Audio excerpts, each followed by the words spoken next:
Frank, what was the thinking behind starting Edouard Mendy for the first time in quite a while? Well, we've got two good goalkeepers. Eddie's been training well. Kepa's been playing really well. But you know, in this situation we're in, to give Edu a game today was no problem. It's not for me saying one level's here, one level's there. It's just a goalkeeper that we trust, so he started. Frank, it felt. I know the first goal was from a quick cross. The second was a long throw. It felt the team was struggling a little bit with set pieces and dead balls. Although clearly Forest used that, but would you agree with that? Yeah, I mean, if the long loopy throw is a difficult one to defend against. I've seen them, we've watched them, and they've scored goals recently in games where it's been important for them, and when you know it's coming and they're a bigger team than us, which is just a natural thing, then it was always, you know, the threat of set pieces, counter attacks, probably direct play were the biggest threats today. Players understood that, but you have to deal with it. Tom. Frank, I know this kind of situation that the club's in is quite rare, but for someone like Raheem to score a couple of goals today, how important is that ahead of next season? Yeah, important. You know, small gains, small steps forward. Raheem's a player that has the credit in the bank as such, that he's been a regular goal scorer in the Premier League and for his country. And to see him score there was Raheem, you know, arriving for a cross, and then individual brilliance to score the goal. So yeah, I'm very happy for him, and it's what we need across the top end of the pitch. You know, Raheem, as I say, has done it and he produced it again.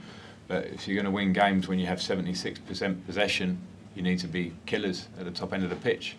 And Raheem's proven to be that. At the moment, we don't have enough of that. David. Hi Frank, what do we want to see in this final few games from your team?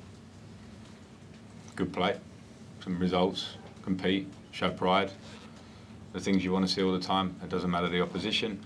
For me, it doesn't matter the situation, and that starts now for Man City.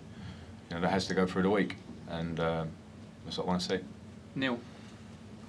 Normal, Sterling, Aubameyang, Bettinelli, Zakaria, Chukwuemeka, any of them unfit?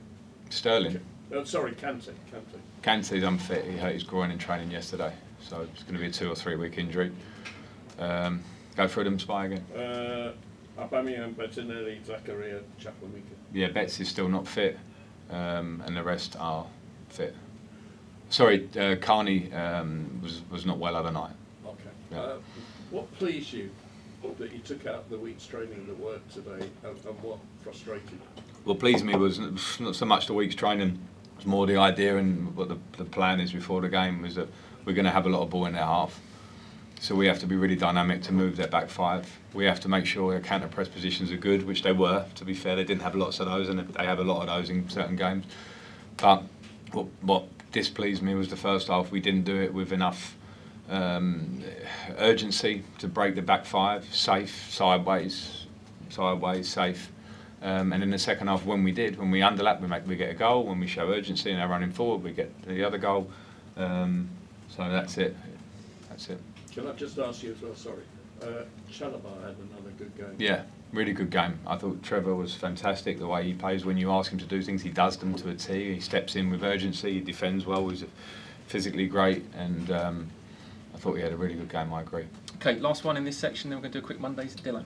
Hi Frank, you kind of answered the question there about the first half, but I just wonder if you could focus just on the goal in particular. Forest, when they took the lead, to the untrained eye, it looked like the Forest guy had 2 defenders around him and the keeper, and he's managed to beat all 3 of them. So I just wondered what you saw there when you saw that. And how much does that frustrate you when you see that? Well, no, listen, the defensive goals that you give away when you're not really conceding big chances in the game. Long throws, the second one, and that one is a game. But they can happen.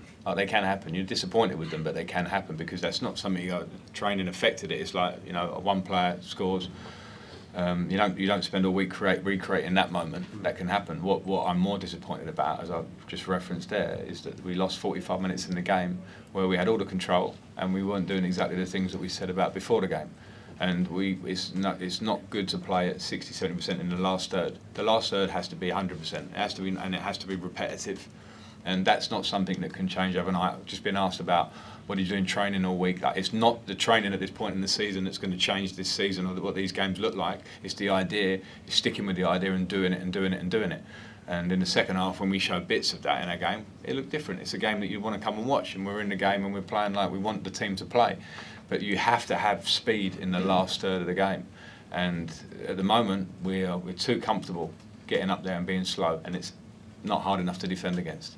So that is a game for me, as I say, with big possession. We should have more shots, more clinical, more killers, but at the moment that isn't the case. So I think that's a process that will be time, because that's not changing right now.